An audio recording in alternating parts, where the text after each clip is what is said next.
great reasons I'm proud to call myself an Ohioan. We've got the best parks, food, libraries, the Ohio State Buckeyes, but at the heart of what makes us great is our history. And that includes a long history of recognizing the equality of all people. In the 18th and 19th centuries, people of color were legally enslaved, mostly in the southern United States. But Ohio was a free state. We didn't allow slavery. In fact, some Ohioans were so disgusted by the practice that they illegally helped slaves run away to freedom.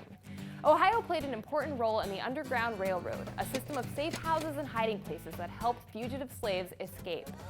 In 1884, just 20 years after the Civil War officially ended slavery, Ohio was one of the first states to pass a law forbidding racial discrimination in public places.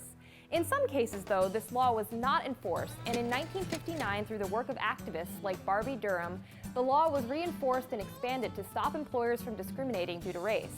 It's now called the Ohio Civil Rights Act of 1959. But as Ohio was passing laws to prevent racial discrimination, some southern states passed laws that enforced segregation. Many of these laws also made it difficult for African Americans to get a good education, vote, or participate in politics. In 1964, civil rights activists hatched a plan to enlist volunteers to move down to Mississippi for the summer and help African Americans register to vote and get an education. But before heading south, the 800 volunteers met right here in Ohio. Freedom Summer, as it came to be called, began on the campus of the Western College for Women in Oxford. It's now known as Miami University. While there, volunteers from all around the country learned how to register people to vote and about the dangerous backlash they were likely to encounter in the South.